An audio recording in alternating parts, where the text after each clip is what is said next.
Hey, good morning. It's Ken Walls. Welcome to Breakthrough Walls. I am really excited for you guys to meet my guest today. Um, you know what? I'm just going to let her talk about who she is. So let me go ahead and bring Amy Franko on. How are you, Amy?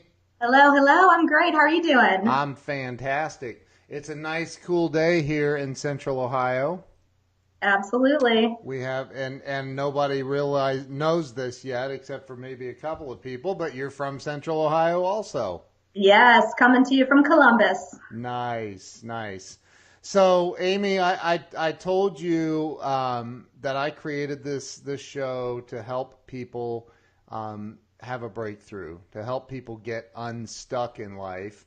Yeah. And I think, most of my guests that have been on the show have had moments in life where it was really, really rough. They were stuck.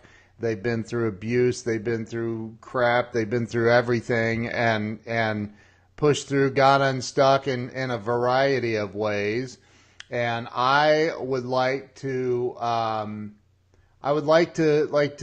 hear your story and see if you can help some of our audience. So Amy, let's start with where you were born and raised.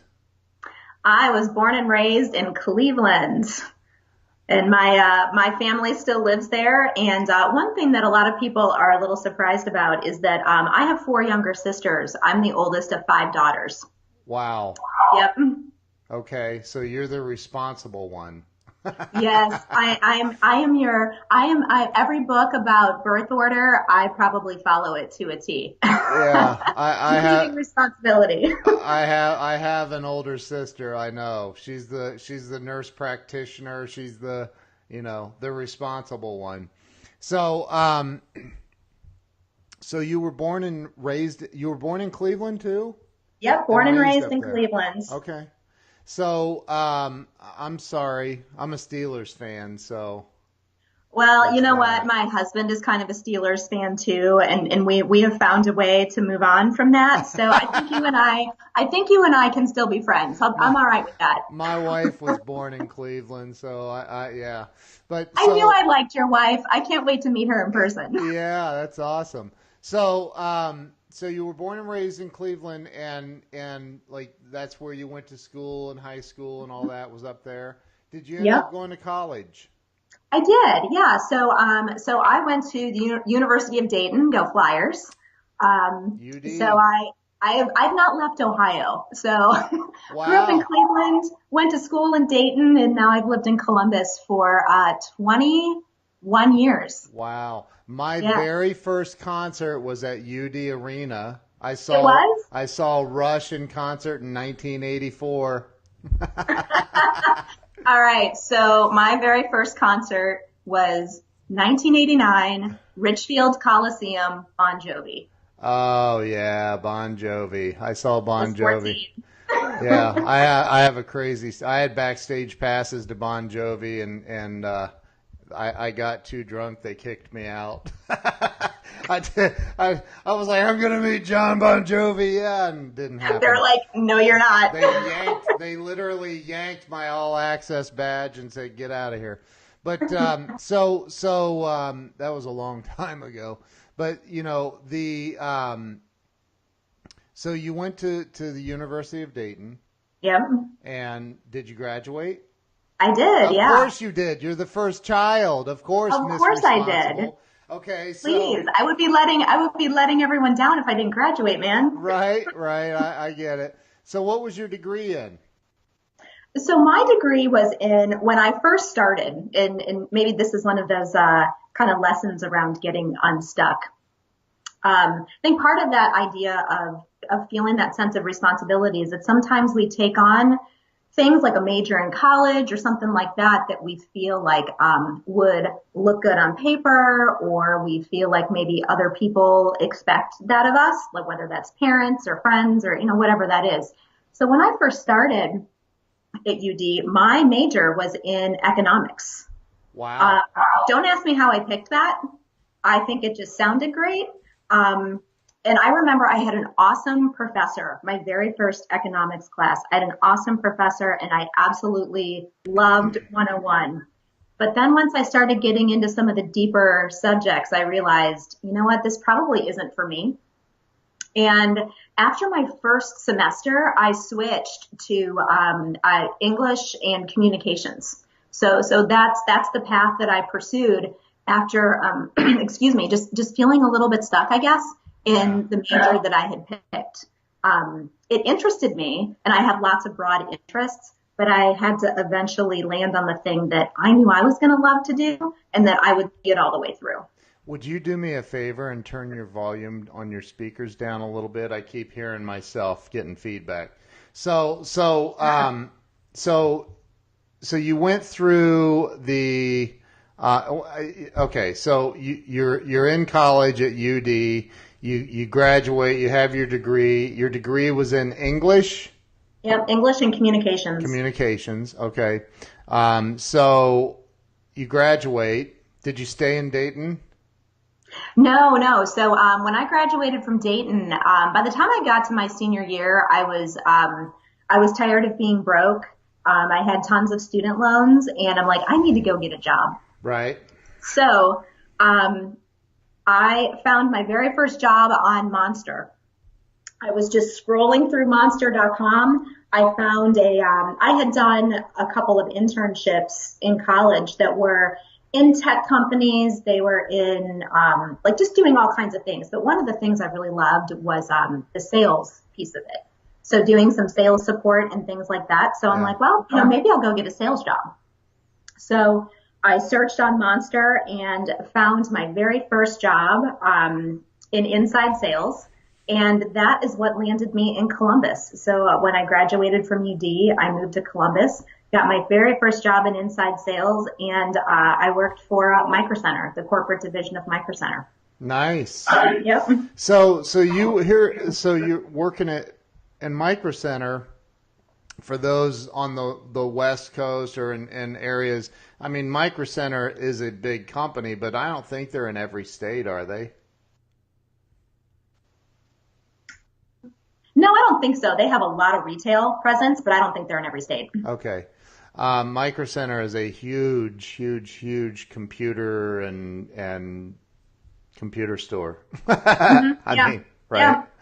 Yeah. I mean, they have every single part of a computer that you could think of, but it's a big company.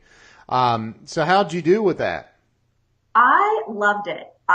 What's interesting is people that I used to work with there 21 years ago, I'm still friends with, and they're still part of my network. I still see them a few times a year. So that was the best first job I ever could have had. If for any Kevin Bacon fans out there, it is the Kevin Bacon of IT. Everybody, you were like 6 degrees of separation from anybody who worked in the IT community or in tech.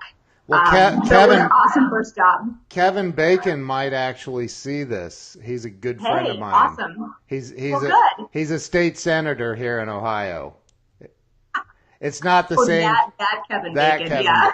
He's like, I'm the original Kevin Bacon. He's a good friend of mine and client of ours. But so you started, and how long were you there? Did you say that? No, so here's the funny thing. I was only in that job for 6 months. Um, Wow. yeah, so I think it's just you talk about the power of connections and what an awesome first job it was. But what had happened was the couple I was an account manager Yeah. basically. So I had like 2 or 3 accounts that I took care of. And one of my accounts was a local gas utility here. And the woman who was working there and who was my main point of contact was getting ready to retire. And she asked me if I would like to interview for her job. And Wow. yeah, so I'm 22, 23. And, here's this person that I worked with who's asking me to interview for her job. So of course I'm like, yeah, I would love to interview for your job. And Right. I think at the time I just said yes to that without even really thinking it through. It was just a new opportunity to pursue. And I interviewed for the job and I got the job. And so after 6 or 7 months, I left that role and I took a little bit of a detour for maybe 3 years more into IT and Wow. kind of tested waters there. So you okay, so you're in and that's a utility company? Yeah, yeah. Okay. Columbia Gas. Okay. I'm sure you, excuse me, Um you know it. so yeah, yeah. I've invested a lot of money with Columbia Gas over the years. So you were in this you were only there for 6 months in inside sales. Yeah. And then you went to a utility company and got more involved in the IT side of things. What I mean, one of the things that people really like about this show is people get raw. They go, "Look, I hit this wall in life, Hmm. and didn't know how I was going to get through it, and this is how I did it." Yeah. Along the way, and we're talking from high school up to the point where you're interviewing for the job and you get the job at Columbia Gas. Like in that period of time, were there any challenges or was everything just as easy, smooth? You're just one of those lucky people that everything goes perfect all the time. I wish I was one of those people. How awesome would that Yeah. be, right? Probably one of the big defining moments for me, backing up before high school, was we moved. We moved when I was in my eighth grade year of eighth grade, grade school. Yeah. And so I was probably about 13 at the time. That was probably one of the toughest things that I had to go through. Um, I'm a pretty outgoing, like resilient kind of person, but that was something that was a huge struggle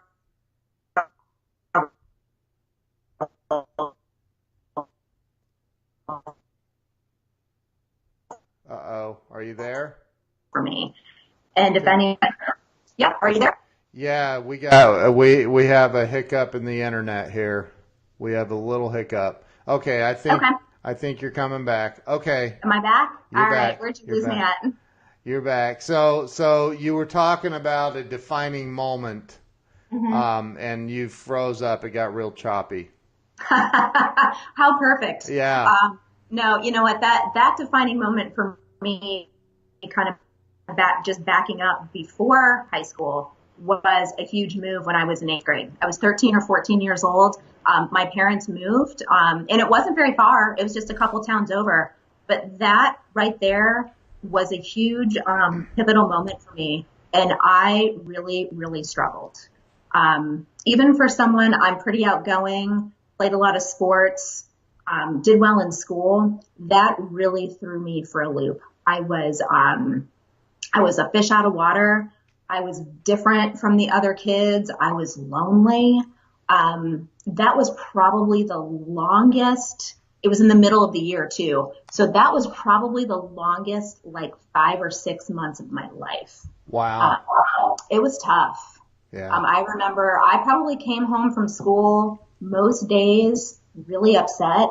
I didn't want to go outside like at recess to hang around with other kids. I was somebody who was extroverted who became really introverted and really lonely.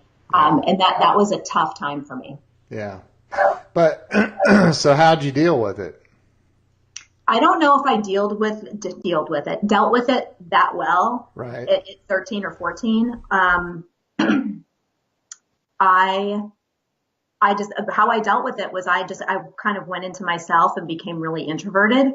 So I wouldn't say that that's the healthiest way to deal with it. But when you're 13 or 14 years old, I don't have the tools to deal with it. Right. I Right. also dealt with it by throwing myself into my schoolwork, because that was something I could control. Threw myself into my schoolwork, threw myself into getting perfect grades. If everything over here was going to be a big mess, I was definitely going to get good grades. So that's probably the way that I dealt with it at that time, at Right. that age. So isn't it amazing though how it seems like you just made me think of this too. Like from a very young age, we want to be in control. Like it's like a natural thing. Like we want to be in control of our destiny of our lives, right? So and we don't want anything to push us out of our comfort zone. And that's definitely for a child. That's pushing you out of your like that's change, right? Yeah.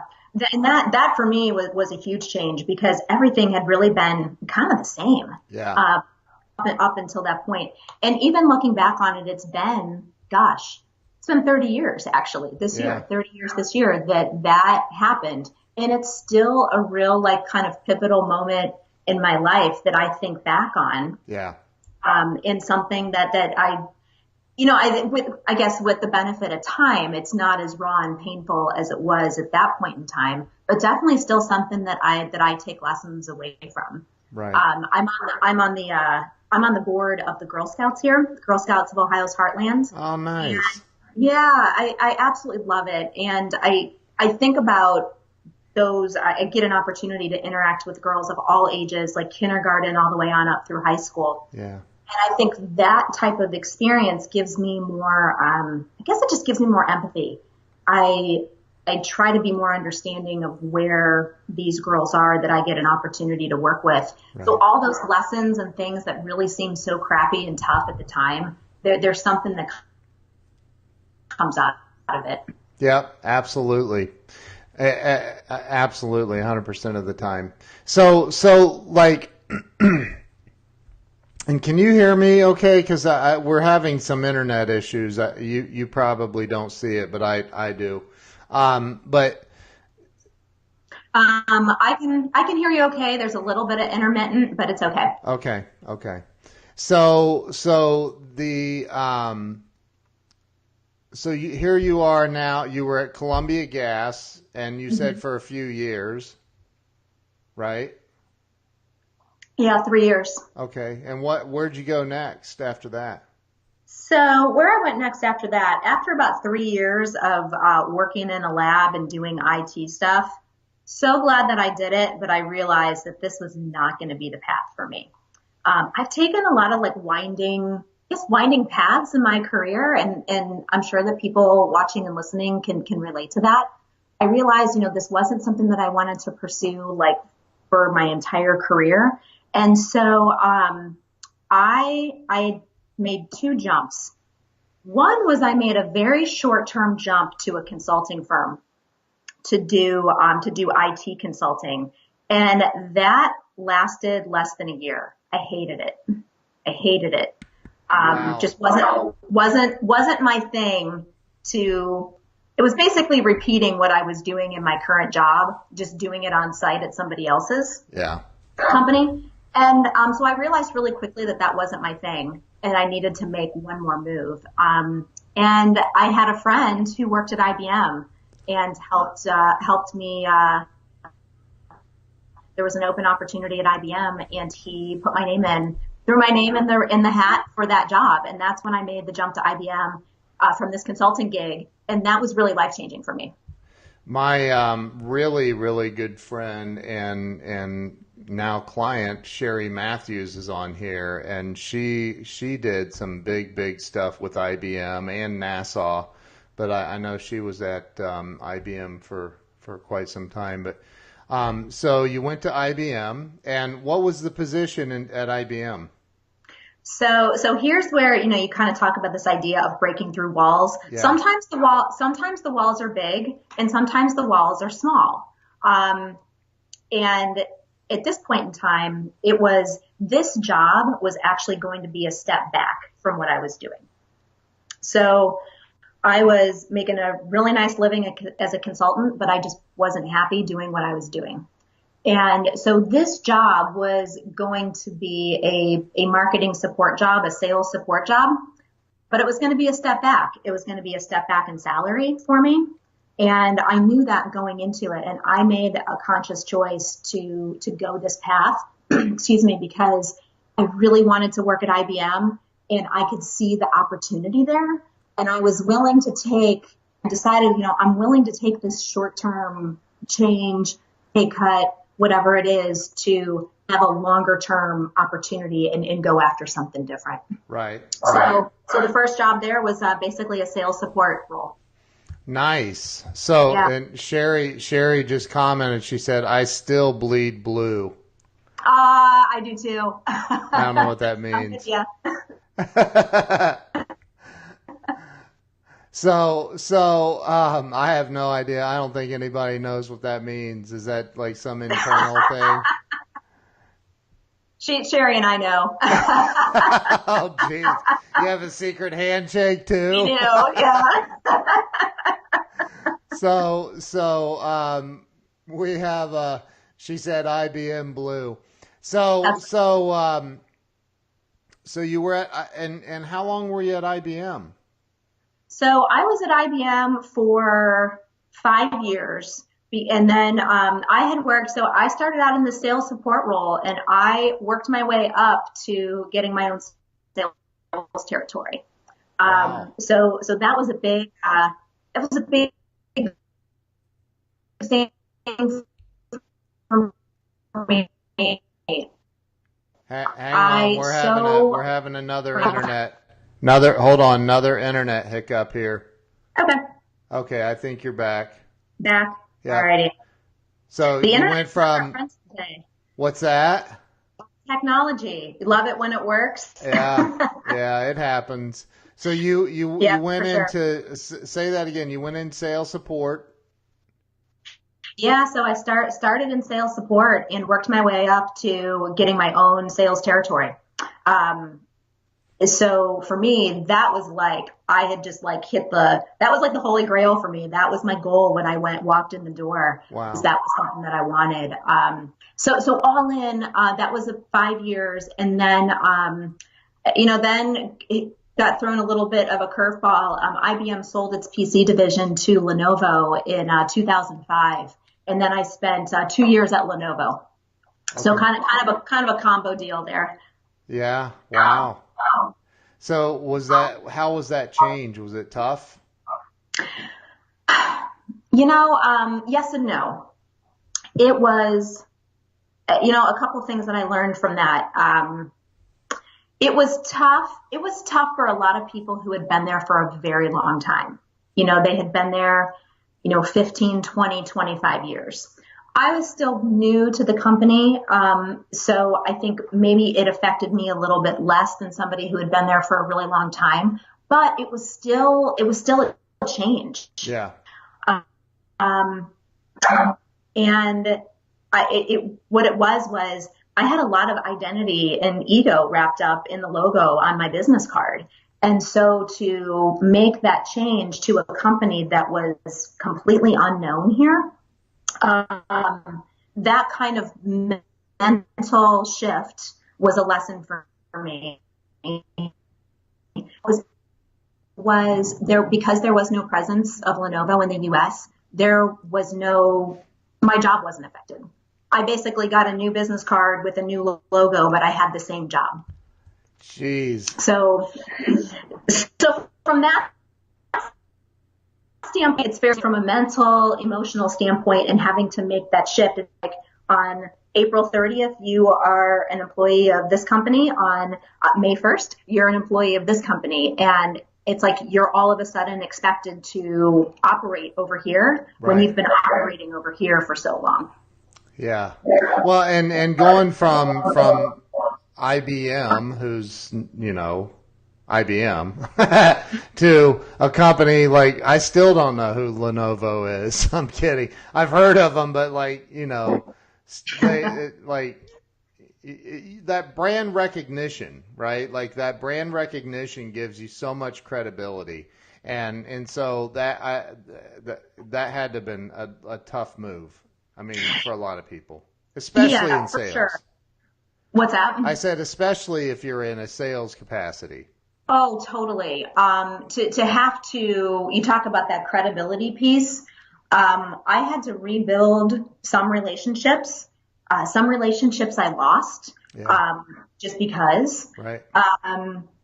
So there's kind of like, there's a mental, emotional rebuilding that has to happen. There's relationship rebuilding that has to happen. Right.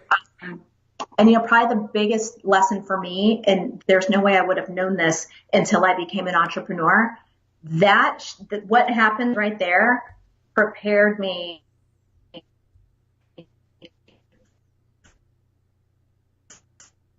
for the mental happens when you go from working for. I lost you again. Are you still there? Yep, I'm here. Are you there? Yeah, I'm here. I hear you now. Boy, Okay. this is crazy. It happens though. I've had it happen before. So it's the internet. Sorry, folks, we can't control it. So you were saying that experience prepared you for becoming an entrepreneur. Totally. And Yeah. there's no way I could have known that at the time, but looking back on it, that was a huge pivotal learning experience Right. that helped me make the shift to becoming an entrepreneur. Right. So you did that for 5 years. Is that when you became an entrepreneur after that? So I made the leap into entrepreneurship in 2007. Okay. So I had been at Lenovo for a couple of years, and I was ready for a change. I am someone who loves to change things up. Yeah. For better or for worse, but I was ready for a change. And I knew I had always wanted to either lead something or start something. Being an oldest child and just having that kind of leadership in my DNA, I always knew I was going to do it. I don't know how I knew it, but ever since I was a kid, I just knew it. And so I'd gotten to the point I was 30. Maybe it's turning 30. I don't know. But I had gotten to the point where I had turned 30 and I'm like, okay, if I'm going to do this like entrepreneur thing, if I'm going to lead something, I feel like I need to make a change now. Yeah. And just as, you put these things out to the universe, a friend of mine who owned a small training company at the time, people to do instructional design, to design and develop training, basically. And I looked at that and I said, you know what, maybe this is the opportunity that I have been looking for to make this change, to get into entrepreneurship. And I'm a planner. Again, yeah. I don't do anything without really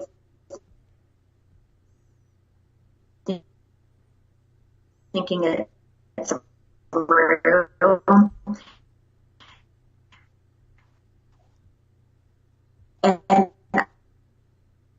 Uh-oh. Froze up again. I plan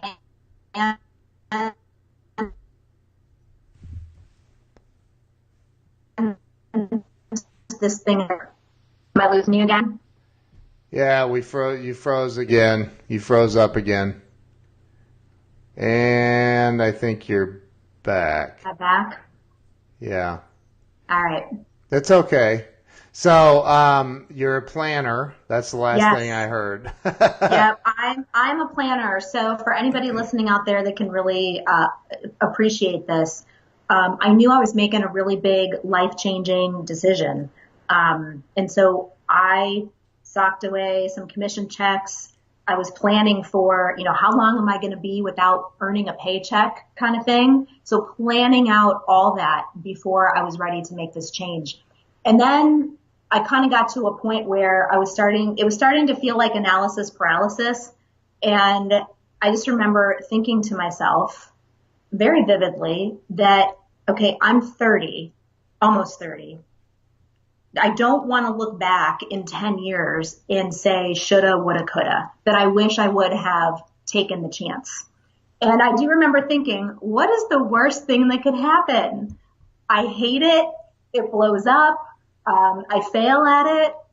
I'll just go back and get another sales job. Yeah. Yeah. So this is 2007, right? So right. We don't know what's around the corner. I think ignorance is bliss with some of this stuff. But I do remember thinking that, like, I don't want to look back in 10 years and be 40 and say, I really wish I would have done it.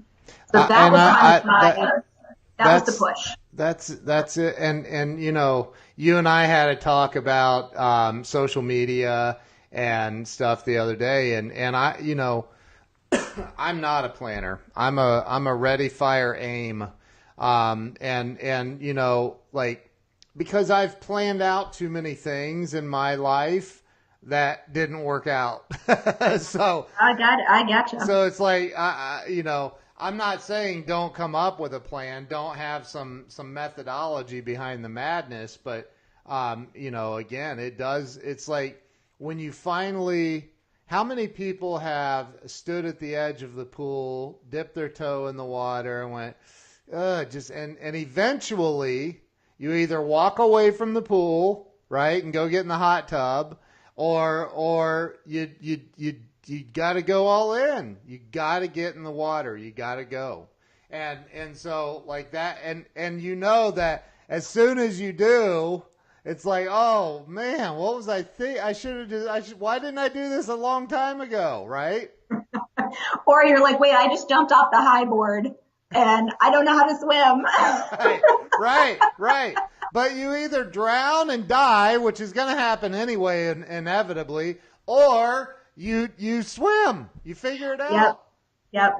And you know what? It's a little bit of both. Like you kind of feel like you're drowning and then you get your sea legs and start to figure it out just like a little bit at a time. That's it. Yeah. So you got into and you say training, like there's so many variations of training. What exactly do you mean you got into a training company? Yeah. So this was, and that right there is another kind of big, broad lesson, in terms of the types of industries that we get into. I wish I could say that I would have planned that out, but I didn't. That was like the jumping off the 30-meter platform in terms of the industry. I never had a plan for that kind of stuff. And that's where I think, you know, serendipity, the universe, whatever, puts it in front of you at the time. So this was a training company that did custom training, and it did not matter. It was not specific to like sales training or leadership training, any of the things that I do today. This was custom training. So working with bigger organizations who needed some kind of custom training developed. It could be classroom, it could be online learning. You know, 2007 was like the infancy of online learning. But that's where I got my start. And what was awesome about it was I got to learn all different kinds of training. I got to write all different kinds of training. I got to experience different technologies. It wasn't just like this little box. It was learning all different kinds of training. And that experience was pivotal for me. And I look back on that experience so fondly because had I not done those things, there's no way I could be doing what I'm doing today. But it was all custom stuff. So this was, you said 30, I think? Mm-hmm. Yeah. So like that was last year. Right. Thank you. So I'm forever 31, so that's perfect. Right. So you got, and this was, but this wasn't your own business, or it was? No, so I was a freelancer. So I had started my own business and I partnered up with another training company. Okay. But I worked totally freelance. That's awesome. And so, so I worked with that training company, but I also had the opportunity to build my own client base. Right. But I didn't do that out of the gate. It took me a good 3 years of learning the industry for me before I landed my first direct client. So what do you do now? I mean, is that what you do? Yeah, so the business has really taken on a lot of evolutions, I guess, over the last 12 or 13 years. Hard to believe that I'm saying that, but I do remember when I turned 40, how happy I was that I had done what I did. Because I'm like, wow, 10 years have gone by. Like, you don't think 10 years is going to go by? And it does, and it goes by like that. And I do remember when I turned 40 thinking, oh my gosh, I did it. I did what I said that I was going to do. Yep. And I'm not looking back saying shoulda, woulda, coulda. Now, I have plenty of things I say shoulda, woulda, coulda about. Sure. For sure. But I was like, wow, 10 years really went by. So anyway, to answer your question about what it looks like today, it really took a lot of twists and turns. Me pursuing things I was interested in, trying things. Some things worked, some things were total failures. And I learned a lot about failure along the way, which I'd be happy to share. But today, what the business looks like is, it is in the sales arena. So it is keynote speaking and writing. Mm-hmm. It is sales consulting, and it is sales training and sales leadership training. And it took me a long time to get to that place. In like 2014 or 2015, if you don't mind me sharing this, I can tell you about a wall that I hit at that point. Yeah. So hopefully people can identify with this. I had been in business for 7 or 8 years at that point. I kind of lose track of time. And I really thought that I wanted to grow this big business. Big business, lots of employees, brick and mortar kind of stuff. That's what I had in my mind in terms of how I was defining success. And so like 2014-ish, somewhere in there, I had started to invest in building.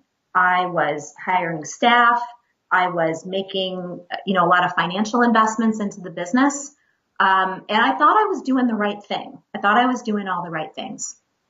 But I got to 2015, and I don't know if it was a combination of turning 40 and a whole bunch of other things, but I had gotten to a point where I'm looking at this and saying, oh my gosh, I don't like what I'm building. I don't like what I'm doing. I'm miserable. Wow. I have more money going out than I have coming in. And I had gotten to the point, how you get, if anybody, you get to Sunday evening, and like when you're in a job and you're like, oh, you have that Sunday dreads. Yep. That's how I was starting to feel. And that is my super unscientific way of realizing that something needed to change. Because I could not continue going on that way. I was unhappy. I'm sure I was super unhappy to be around. I wasn't enjoying my work. Right. And so I had kind of hit that wall where I had been doing this for a long time, and I thought I wanted to grow this big thing. And then I realized that I didn't. And that's where I'm like, oh my gosh, what do I do now? I thought I wanted to do this. I thought I wanted to be here, and I think I'm here, but I don't want to be here. Right. Wow. So that's where I found myself, like 2014-ish, 2015. And so what'd you do? What changed? I mean, you still have so you don't have that company anymore. I still have it. So the decision that I needed to make, and I needed to do a little bit of soul searching, was to figure out, okay, do I want to continue doing what I'm doing? Do I want to continue being an entrepreneur? Or do I want to go get a job? And I had started to go down the path of having some conversations with people here that were business leaders about the possibility of joining their organization. Yeah. And that didn't feel quite right either. I think one of the lessons that I've learned is to not override my gut. There was something that was telling me. Every time I've overridden my gut, I've regretted it in some way. Yep. So my gut was telling me, that's not quite the right thing either. So what I landed on was I wanted to be an entrepreneur. I want to be an entrepreneur.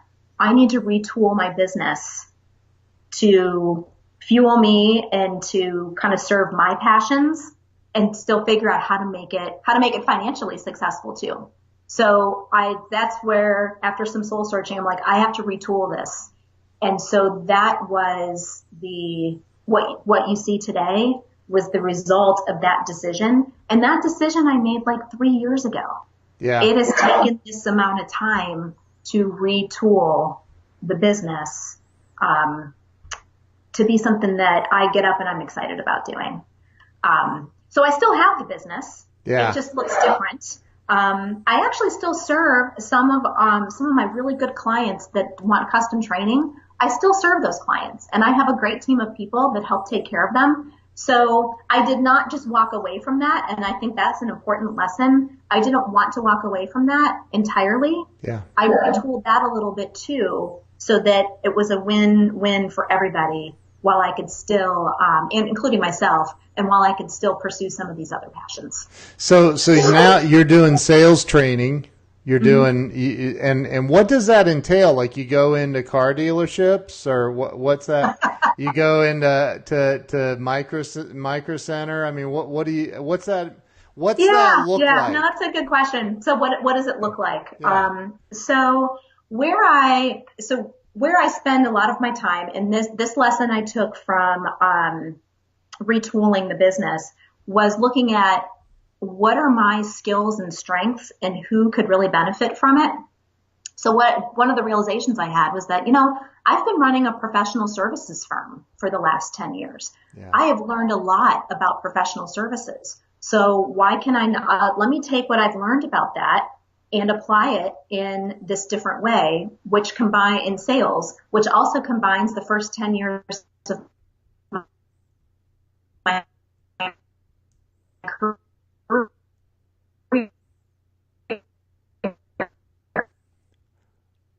Lost you again.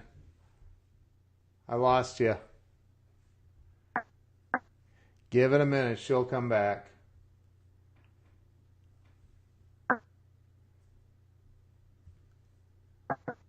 I think. Uh-oh.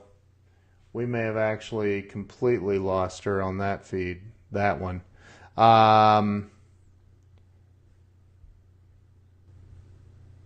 Amy, I'm gonna have to hang up and have you call me right back, I think.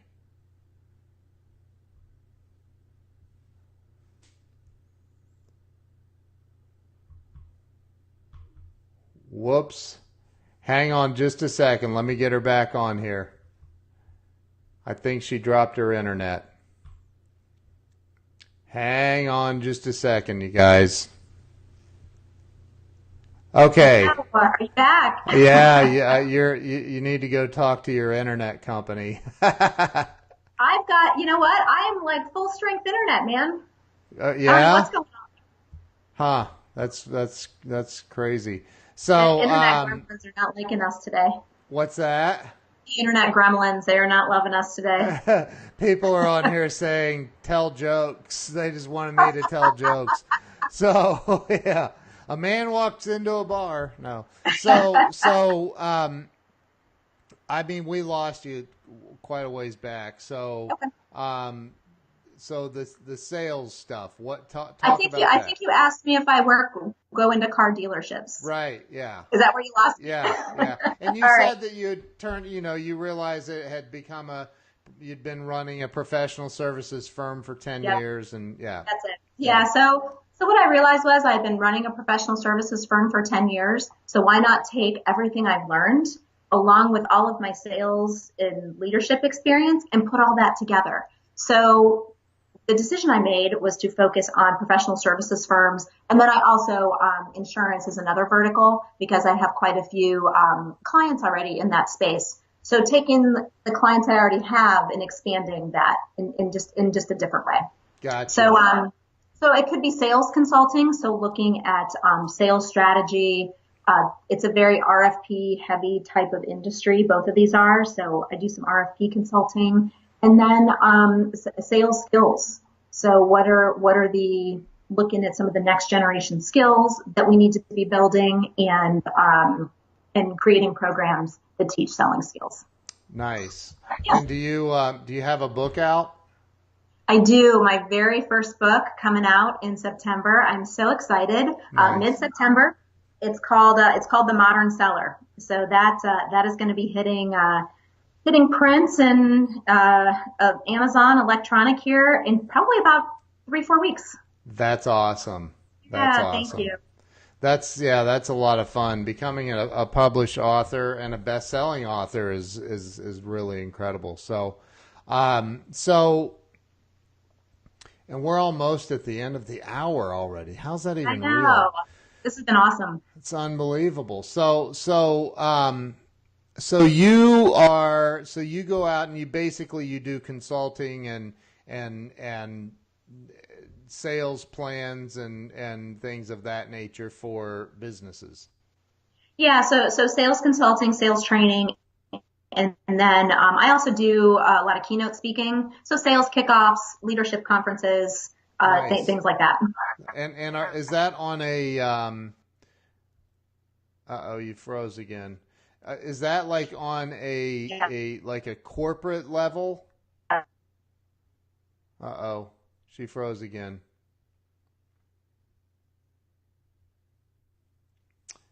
Well, daggone it. Um, there, you're back, I think. Are you there? You there? Can you hear me? Amy?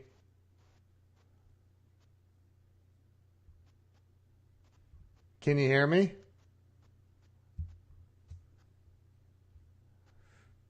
Okay, I don't know what's happening here. You guys, can everybody still hear me okay? So, give me a second here. Let's get her back on and wrap this up here in a second. Can you hear me okay? Can you hear me? Can you hear me now? Um, okay, here we go. Here we go. I'm calling her back. Um, you can hear me. It could be the steady upload triggering some. Um, sign. Sherry says sign language. Okay, we got you back. Can you hear me? Oh no. Her. Okay, hold it. You're there. Are we still having problems? Okay. You're back. You're back. You're back. Oh, Okay. you've been All right, we're frozen gonna for the power through last. these last few minutes. I don't know Yeah. what's going on. Thanks for hanging in there, everybody. Yeah. Well, it's all right. Are you on Time Warner down there Um, or yeah, I whatever's? think so. I think it's Spectrum. So Yeah. yeah, time. Yeah. Well, anyway, so you've got a book coming out. You've got a lot of great things happening. You and I have talked. Hopefully everybody on here will go follow you on Facebook. Where else can they follow you? You can connect with me on LinkedIn, Amy Franko on LinkedIn, Amy Franko on Twitter.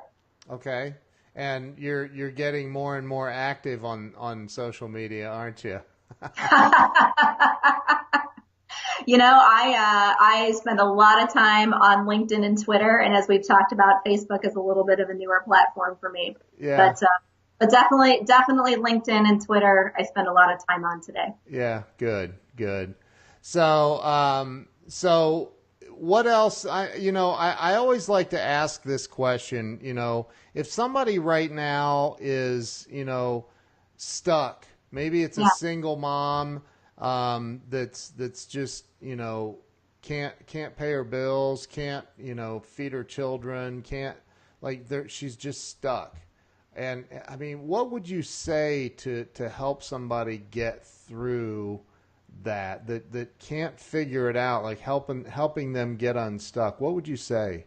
Yeah, I actually I'm thinking of somebody right now that is that exact person. She is maybe my age. She is actually a single mom to her grandkids. Oh wow. Um, yeah, and her own daughter has some life challenges, and took a lot of courage for her to um, take her two very young grandkids. They're like 3 and 2, something like that, and Jeez. she's caring for them full time, and she's working like a third shift job, and she also cleans houses.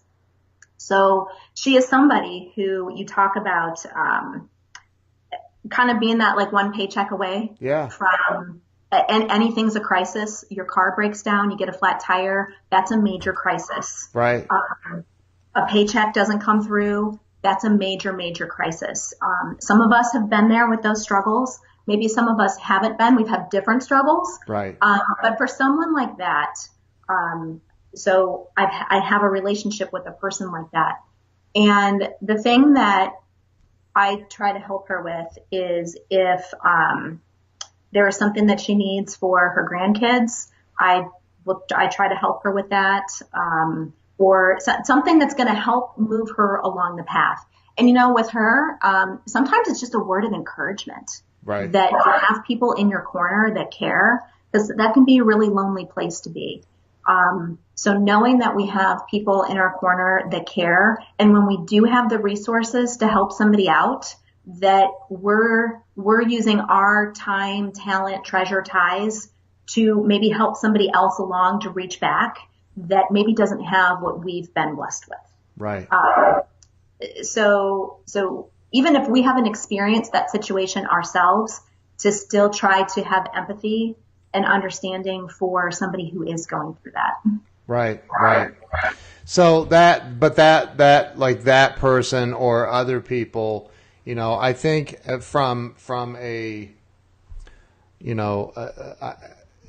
a selling or a sales perspective, I have a lot of friends that are in the sales training business, Yeah. and I've done some sales training myself, and anytime somebody gets stuck, it's typically because they're not selling something. Like, they're not selling, and I think that your book, I always get books, and I may read a book that 90% of it I don't care for, but I'll get one nugget, one Yeah. idea from it. Yeah. Grant Cardone talks about that. Like, he's like, the title sometimes of the book can like give you that so there and so people like you that are out there doing it and teaching other people and companies and helping them come up with sales strategies and doing training, and I think that helps get people unstuck. Absolutely. For me, I think I see learning about sales. Those are life skills Right. just as much as they are growing your business skills. These are things. Everything I learn in sales, I can also apply to my life. Right. Right. You froze again for a second. Are you still there? Uh-oh. We're frozen again. Okay, you're back, I think. We made 5 minutes. I'm back. All right. Wow. Maybe So, I'm back. okay, it's a little blurry, but I think you're coming back. I think it's coming back. So, Okay. so yeah, I agree with everything you just said. Like, everything, sales skills and life skills can be very similar, right? Absolutely. Very, very interchangeable. Yeah. Oh, are you there? I'm still coming through. I'm here. Okay. Sorry. Sorry everybody. I don't know what's going on today, but anyway, so Amy, listen, I want to thank you for being on. You're absolutely amazing. I appreciate you taking the time to be on the show today. Thank And you. yeah, you're more than welcome. I'm so happy you came on. So it stinks that Time Warner's not doing their job in your building very well today, but that's all right. So everybody, make sure you go follow Amy on Facebook, because I'm going to encourage Amy to start using Facebook, the 8,000-pound gorilla. Oh, we almost made it to the top of the hour, man. I know, right? I know. Without Got me you saying digging that, in. yeah. So, but go, make sure you follow Amy. Send her a friend request. Hit her up on LinkedIn and Twitter. What's your Twitter handle? It's Amy Franko. Oh, Amy Franko. Okay, good. Yep. Good. So everybody, make sure you follow Amy. Thank you to everyone who stayed on and hung in there with us through the technical difficulties. And thank you for all the shares and the hearts and the thumbs up. I appreciate all of you. Good to meet everybody. Thanks for being here. Yeah, thank you so much, and we'll see you guys tomorrow. Have a great day.